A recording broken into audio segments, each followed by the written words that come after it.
in-depth race recaps. He's shown speed, he's shown dominance at other racetracks. Pit stops and strategy. Hell yeah, boys. Let's go. Great strategy, man. Fantasy racing insights. Talking about being a team in the summer. We did it. Good job, boys. Your weekly home for everything Ryan Blaney and Team 12. Good job, Timmy. Here's to many more, fellas. Thank you. This is the Team Blaney podcast. Let's go race for a championship. Welcome, everyone, to the 2025 season, episode 39 of the Team Blaney podcast. My name is Kate MEZZ. Alongside me is co-host Steve. That's right, it's another Team MEZZ takeover. As always, this podcast is brought to you by fans for fans. Collectively, we've been following the drivers of the Blaney racing family for 2 decades, and Team Blaney itself launched on social media in 2014. Each weekly episode of the podcast offers an in-depth analysis of Ryan Blaney's latest NASCAR Cup Series race, news, notes, and a lineup of special guests throughout the year. This week, we'll break down the number 12 team's weekend in Las Vegas in the South Point 400. Hi. Hi. Should we start doing it now?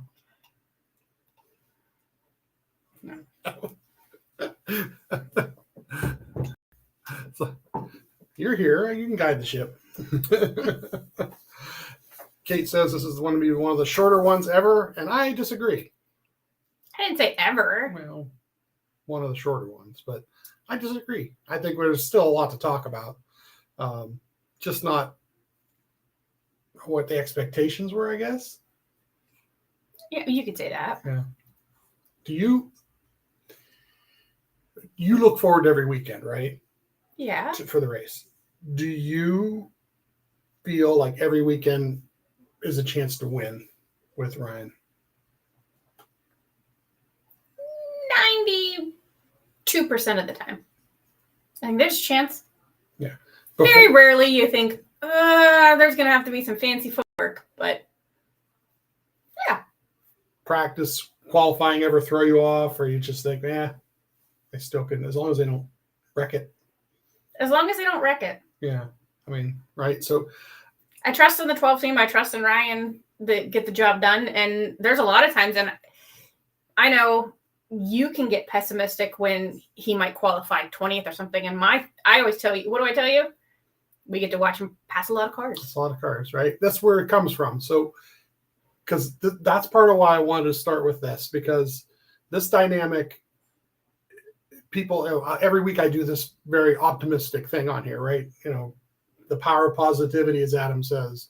And the reality is it doesn't start with me. It starts right here.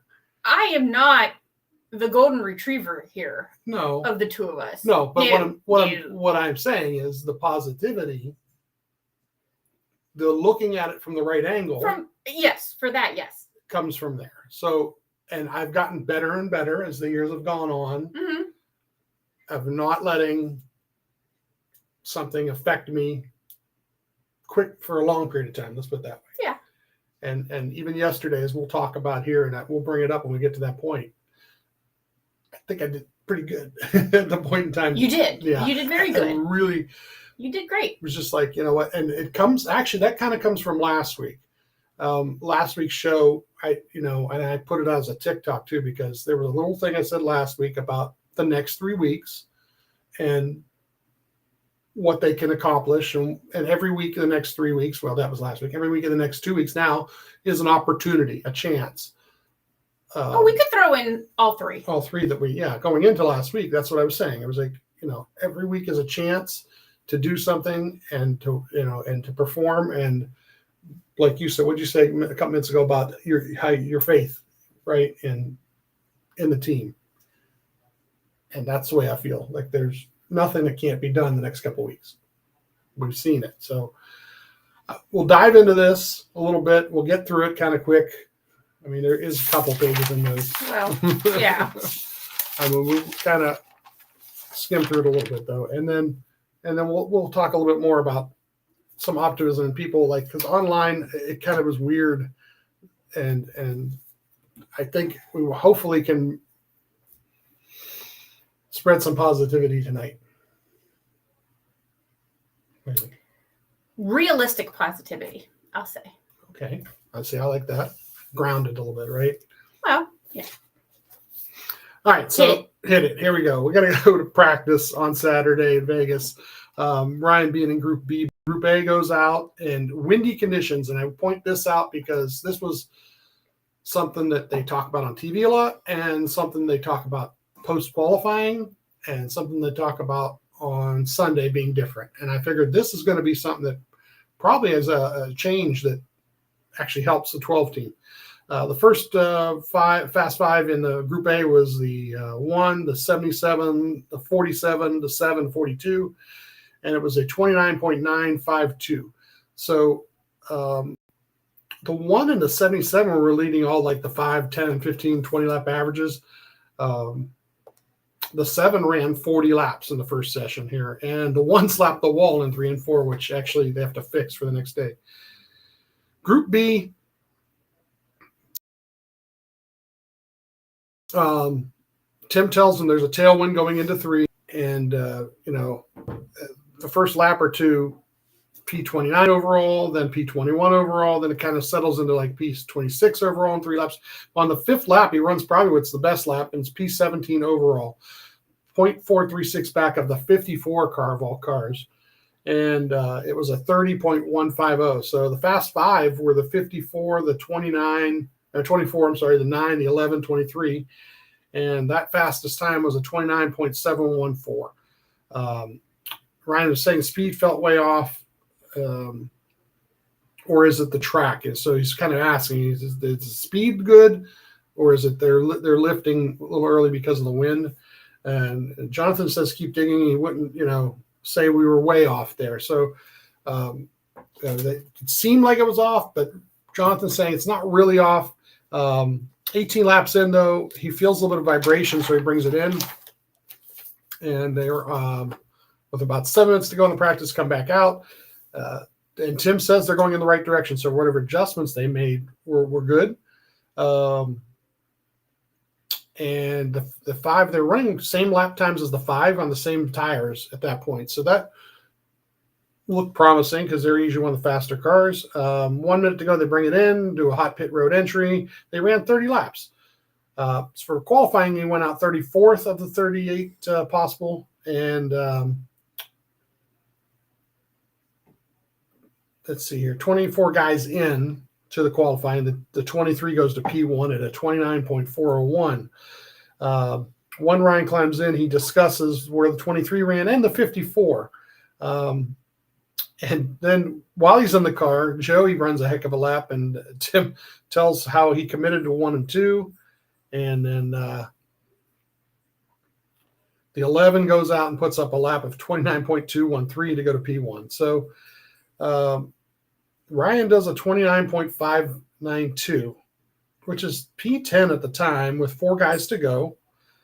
The 11 ends up with the pole, and Ryan ends up P14. Two guys pass him all 4 guys, at the end pass him. The 22 is going to start P9, so really not that far ahead of him, but it really seemed like everybody was further away just because all the top playoff guys were in front of him. But like you said, we get to see him pass some cars. So we get to Sunday race day, stage of 80, 165, and 267 here. 9 sets of tires, a fuel run of 63 to 70 laps, pit stall 38, which is down is it the beginning of pit road or is it the end of pit road? What do you think? I think you're coming on to pit road. It's the beginning of pit road, right? Right. Okay. I just love that. But they're numbered the other way. And he's behind the 35 car, but in front of the 34 car. And like I said, the 1 goes to the rear for his adjustments. And Tim says now the wind is going the opposite direction from yesterday. Run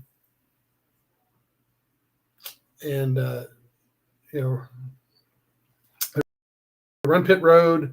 Jonathan says he was a little faster than he'd like. Ryan says he actually bumped red a little bit, so he'd just go with the regular green lights. For the initial start, the 11 took the bottom, so he took the inside, took the odd number cars. Lap 2 here, passing 17, and lap 3 kind of passes us back. The 19 had taken the lead. Ryan was 13th. At lap 10, and they were like searching for a good line in 3 and 4. At lap 15, 7 of the top 8 are the playoff drivers. Ryan is 0.3 faster than the next 3 cars in front of him, though. So just a matter of time, getting good laps in, having good pit stop, right? Ryan's pretty good, just a little bit free. And at lap 18 here, passing the 17 to get to 12th. Lap 25 goes high in 3 and 4 here, but then so there's no grip in the middle. It's just loose. Lap 29 here, he passed the 23 to go to 11. At lap 30, the 19 leads by about 3 seconds on second place, the 24 car.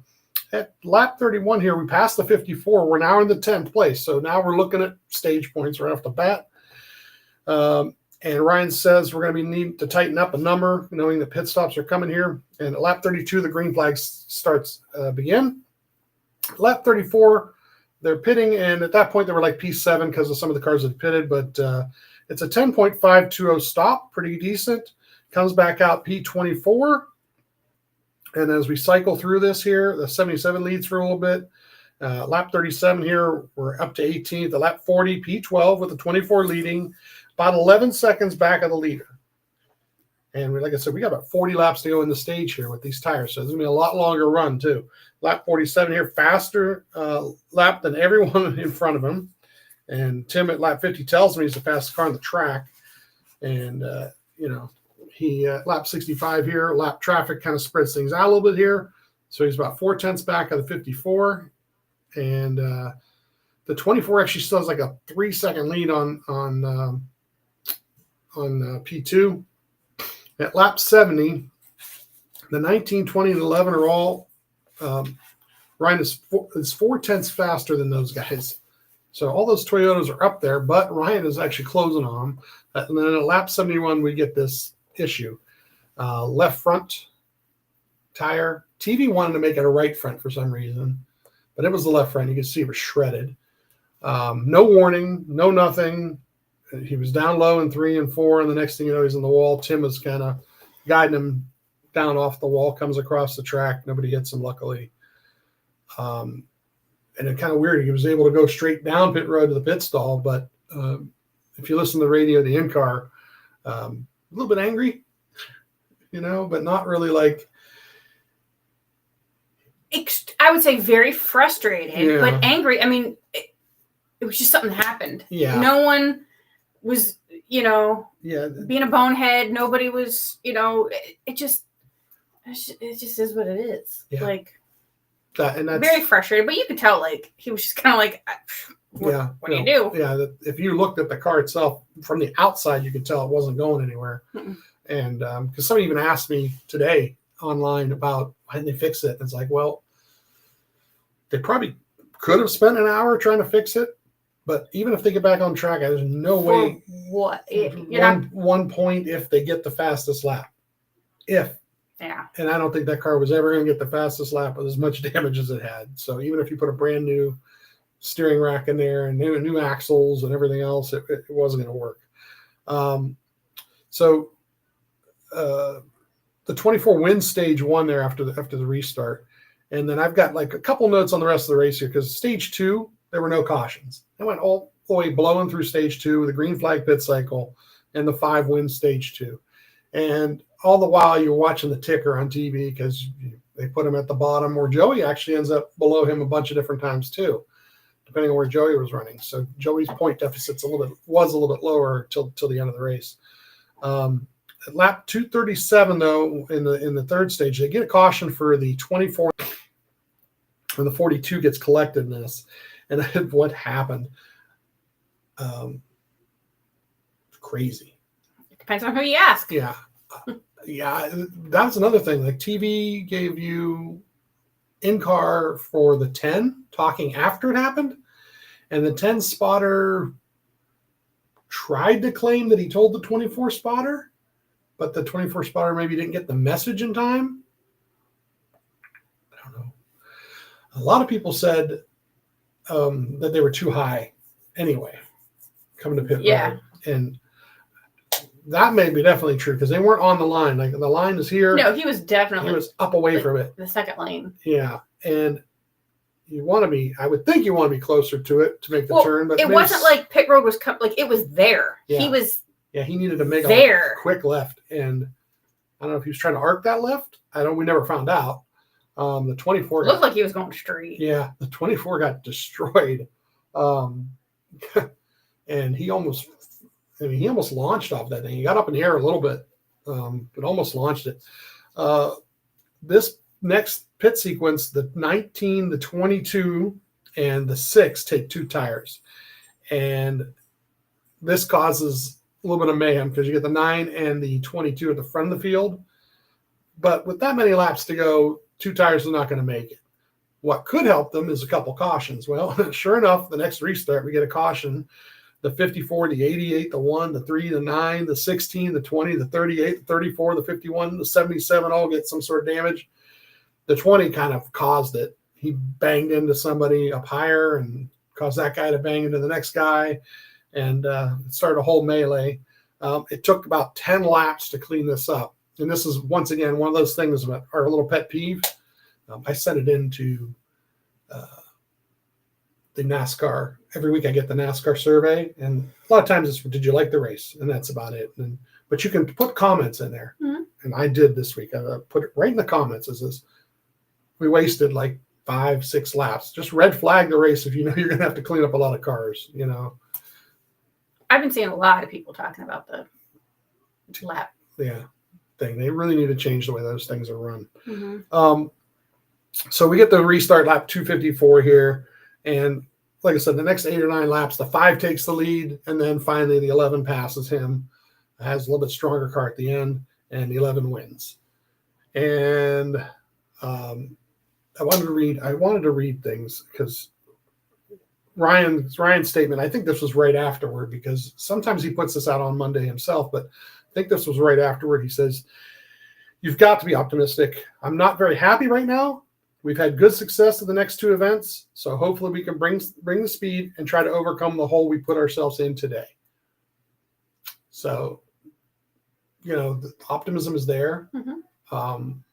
There's a lot of I guess I get like this too, though, like where I almost feel like something was taken away. Like the opportunity to watch the whole race, I think, is part of it. Yeah. Like, I want to watch everything, not with my guy in the middle of it, not watch we watched the rest of the race, but it wasn't as exciting.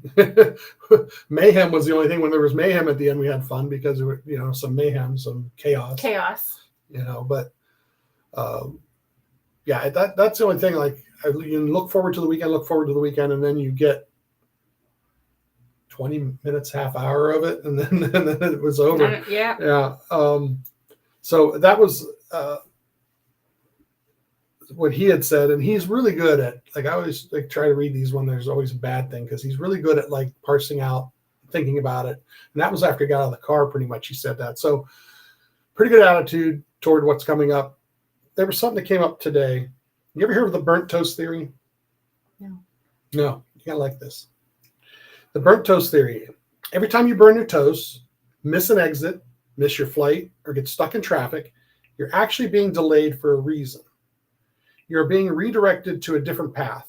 What feels like an inconvenience is actually protecting you from something unseen. Even if you don't get to where you wanted to go, you will always end up where you're meant to be. Trust the process. Isn't that kind of like the butterfly effect? I don't know. Where they say a butterfly flaps its wings and that air moves and gets stronger and stronger. And then I don't know, what do they say? On the other side of the world, it could be this huge force of nature, because every little thing in the universe can offset something else. You know? It's just, I guess, the same type of thing. The person cut in front of you in line and got their lottery ticket before you did, and then you got your lottery ticket and you won. I mean, I've heard of that, you know? Mm-hmm. It just... Well, that's why I wanted to read that. I saw that today. It came up somewhere. Maybe it might have been TikTok. And then it was just kind of perfect for the situation. It was okay, something happened. Not necessarily what you would think is positive, but it's going to turn into something. and it'll be what it'll be, but it'll have that chance to be where you need to be. And I think, the next 2 weeks are going to basically be like that. So I didn't want to get into like the people who are being pessimistic before, during, and after, because that, but I want to show how to be optimistic, I guess, because right after it happened, or as it was happening, I kind of cringed. You did, but you were rather tame considering. When we watch a race, it's kind of weird. Like some things are on delay, basically, because the cable does this off of satellites. Takes a little longer for this or that, and the phone has the NASCAR app, and that's where I'm getting timing and scoring from, and that seems to be ahead by like 20 to 30 seconds from everything else we're watching. And I'm watching his car drop in the standing, in the real time in the standings, going, what did they do? Did they just pit? Did they pit? And looking up at the TV, knowing that the next 20 seconds or so, we're going to find out what just happened. And then to see what it was, was like a shot. But I usually I'm ready to tear something up. This is you. Okay. Ryan starts third. Green flag. Ryan slips down to, let's say, sixth. Oh, jeez. And I have to go, calm down. It's lap 2. Calm down. So, yeah, you took this rather well. Yeah, much better. Kudos. You're learning. And this is like from Sundays at 3, 4, 5 o'clock to 8:30 on Monday night with Adam. This is what makes the difference right here. Bringing it back to, it's not the end of the world. It's what happens. It's a moment. It's things that happen in a sport, in racing. As long as nobody gets injured. Right. That's all that really matters, What if that hadn't happened and he had gotten in this melee? Yeah, it'd have been later on. Right? And something could have happened. Or with where am I going? The 24 and the 10. Byron, his tires were up. They were up off the ground. There could have been somebody hurt, So, okay. It happened. Mm-hmm. He's okay. They're okay. God. Well, all 3 tracks. Good tracks. Mm-hmm. That's it. 2 weeks, 1 goal. That was the little thing I posted today. 2 weeks, 1 goal. George Daniels posted the meme from Major League about winning the whole thing. Mm-hmm. That's it. That's all there is left to do. So do we want to go into fantasy and how fantasy went this weekend? I should have just skipped it. I know. I think I would have done better if I had skipped it. Well, that's the thing is I did the lineup and I have been kind of saving Ryan and using him as my backup anyway. I picked Ryan to beat Denny in my matchup. I did too. Yeah, we couldn't have been any further off there on that. So yeah, I had let's see here. I had Briscoe, Elliott, Byron, Wallace, Bell, and like I said, I put Ryan in the garage right after the start. I did too. And I was kind of like, okay, and then if he has a good first stage, then they're going to do some fancy footwork. They're going to get up there, and then I can throw him in. Right? And, look at it before the end of the second stage and leave him there if he's doing better than the other guy. Whatever. That's the way I had it all set up. And I like to have 1 guy or 2 guys that's maybe not in the playoffs, and I thought Wallace was going to be pretty good with his qualifying. And, not so good on points there because I think Bubba ended up finishing 22nd. Byron ended up in that crash. He ends up 36th. So I had Larson over Byron. That was right. I had I had Bell over Logano. That's what it is. I had Bell over Logano. So that was right. So I got those 2 right. But then I had Ryan Denny, and that was wrong. And I had Briscoe. I had Elliott. I had Chase too. Yeah, and that was wrong. Sorry, Elliott. Elliott. So yeah, that. So I scored 175 on the day, and would you end up? You don't want to give a number out loud. 4? No, 115. Yeah. Okay, so the Vegas results for the fantasy. Adam came in 72nd, and you came in 65th. Then you've got Blaney's net with 253 points. At 9th, you have Bears Motor Club at 254 points.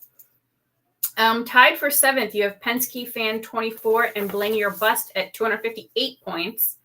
JD Racing took 6th place with 259 points.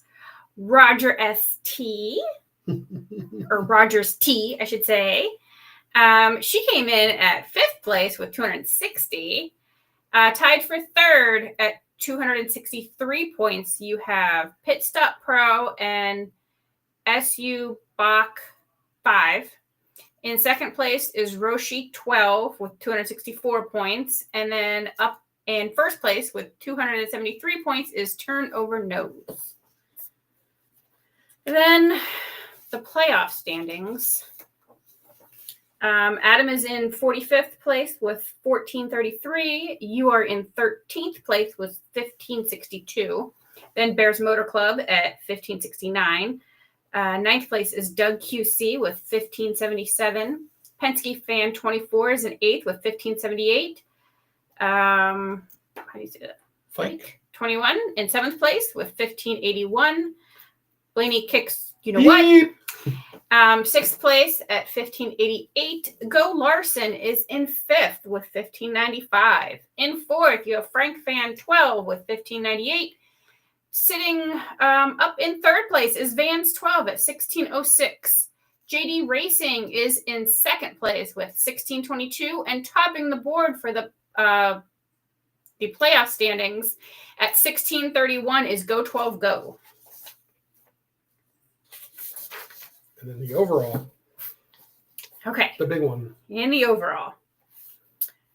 Wow. I am only, 19 points behind Adam. Adam, he's in here. I've missed how many races? 3? 3? I'm in 65th. Adam's in 60th with 57.34. In 10th place, we have Penske Fan 24 at 63.19. The Daisy Dukes in 9th place with 63.23. Familiar name. In 8th place, MEZZ 12, 63.37. 7th place is Dr. Race Chaser, 63.83. With 63.88, we've got you were late on that one. In 5th place, we have Clyde's Chicken Pit Racing for 64.07. Go 12 Go is sitting comfortably in 4th place with 64.40. 3rd place is Pit Stop Pro, 64.52.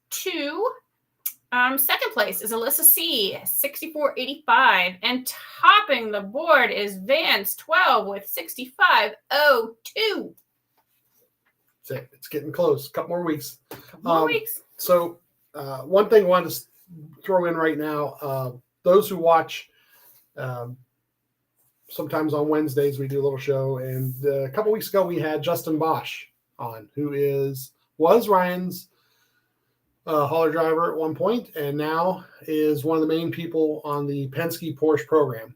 And they this weekend clinched for the historic 2nd season in a row. The Porsche Penske Motorsports sealed the drivers, teams, and manufacturers IMSA WeatherTech Sports Car Championship titles. And he works with both cars, the 6 and the 7 car, does spotting, is a tire specialist for them, doing a tire spotting. Spots. Did you go Southern there for me? I did. On me for a second? Yes, I did. Spotting? His name's spotting.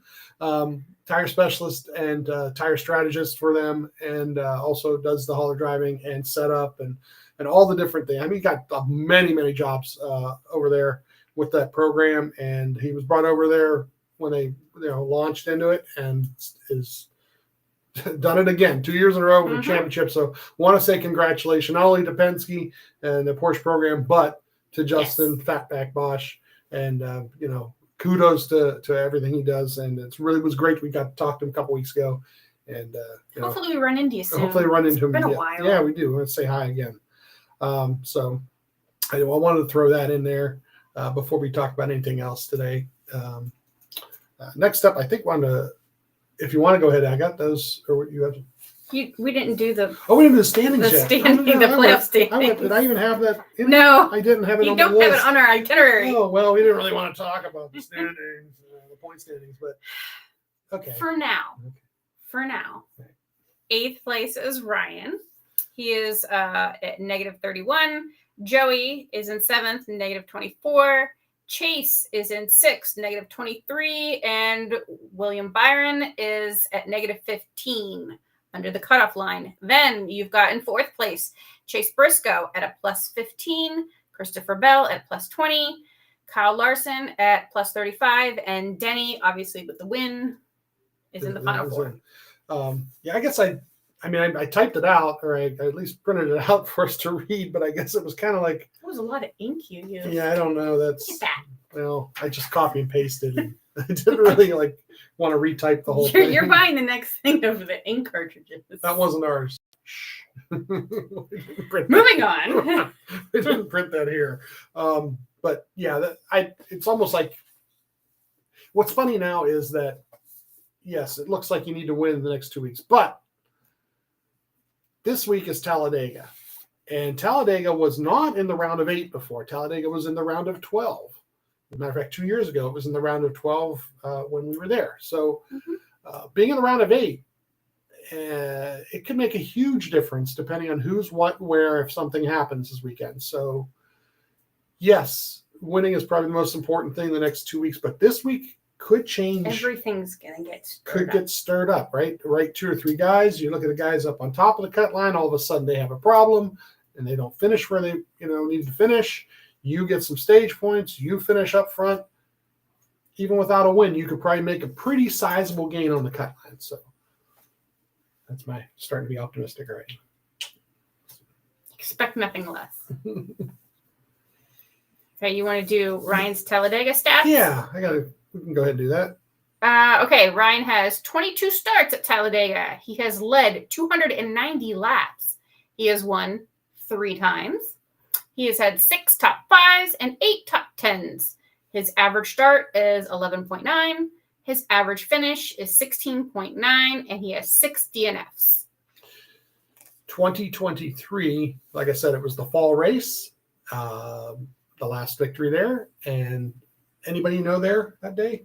I think we were there that day. I think we were there that day. I last week posted the video audio of Chris Conklin, gas man for the 12, and that we interviewed him literally the next day after they had won. And that's where he gave his speech that they're going to win this whole thing. And that's what happened in 23. So if they win Talladega, they're going to win this whole thing. That's what I'm going to say right now. But we were there that day, and that was the great pass on the backstretch. And he got pushed to the victory by the 24 car. He kind of pinned the 24 behind him. And the 4 car, unfortunately, Tim was spotting the 4 car that day. And, they got close. But there's, like I said, this week is so much fun. There's no reason now that they can't win this weekend. And now that I still have a usage on Ryan for this week's fantasy, I think I might just put him in the lineup now. They're going to try definitely to get stage points, both stages. So, and then work their way up there at the end. So what do you got for fantasy this week? Who do you think, who are you looking to pick for Talladega? I don't know if I have any Ryans left. Well, if you had them in the garage and you didn't use them this weekend, you still have one. I still get that? Yeah, well, when they're in the garage. But do I want to use them this week or do I want to use them next week? Because I definitely want them to be there next week. Might pull that same strategy. I mean, you know what I mean? Yeah. Might pull the same strategy where I put him in the garage and wait a stage and see what happens, maybe. I think you got to pick almost all playoff drivers if you have them, though, because they all want to race for stage points now. Yeah. If you're on top of the cut line, you need the stage points is the way to go, just to bury the guys on the bottom of the cut line even more. The big problem with fantasy at Talladega is you only have one garage guy. So you're using 6 people total. one crash could take out 3 or 4 of them, and you're not going to have any points. And then your matchups could be 2 guys, one who figures out how to fix his car and the other one who doesn't, which could be crazy too. I don't know. I may take everybody below the cutoff line. Playoff And the drivers. playoff I drivers, might take those. all 4 of the guys below the line. Yeah. Well, yeah, Because I'm they're all saying- going to be wheeling and dealing. Everybody's going to have to be out front. It'd be interesting to see how, like, okay, so Denny won this weekend, right? And he's on a 4-car team, and 2 of his teammates are still trying to get in, the 19 and the 20. So does the 54 and the 11 try to help the 19 and 20 during the whole race? Or do they race separate and let the 19 and the 20 just battle each other? Or just the 4 of them as a group just try to work together? Because at some point it's every man for themselves. Right. Every Every driver. driver for themselves. Thank you. I mean, I guess. Because let's look at it from the Penske perspective, right? So it's Joey and Ryan, and you have Austin and Josh Berry. Yeah. Same thing. Like, I want Austin pushing me, hopefully. I wouldn't want Joey pushing me or me pushing Joey, because now we're not at a point where between the 2 of us, one of us could get in and the other one might not, and you don't want to be battling him the whole time, I guess. I think it could be if the opportunity presents itself to them. But, I mean, am I really going to, like, go up in the middle 4 wide or whatever just to get to you? I'll be back there. If you end up back there, I'll help you. But it'd be interesting to see like how it'll work, especially the first stage or 2 if they're racing for stage points. Like, who's going to push who and try to run. And then it's another thing is like the cars who are not in the playoffs now will race this race harder. And when I say harder, it's what I mean is like not trying to conserve fuel. So you might have guys who are really trying to push pace and cause there to be like a longer pit stops and so forth in there. So that's something to look out for too as the race goes on, like in the middle of a stage when they're, usually they kind of all pull back, they get 3 wide and it just kind of like sorts out and they kind of, I don't want to say slow down. I mean, they're still going really fast, but where they're conserving fuel. Yeah. And there's going to be some cars that are going to say, F that, and go ahead and just take off and lead and want to be out front. And, we might see the 51 car out front again, right? Like, so if they push pace like that, I wonder what will end up happening to the strategies as far as like trying to conserve fuel so that you got the shorter pit stop so that you can come out with the track position.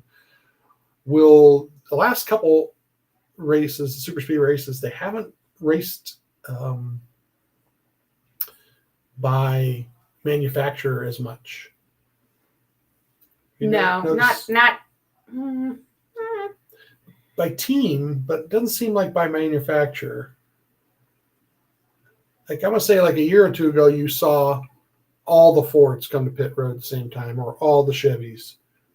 But it doesn't seem like now. Like it seems like it's a little more broken up. a little bit.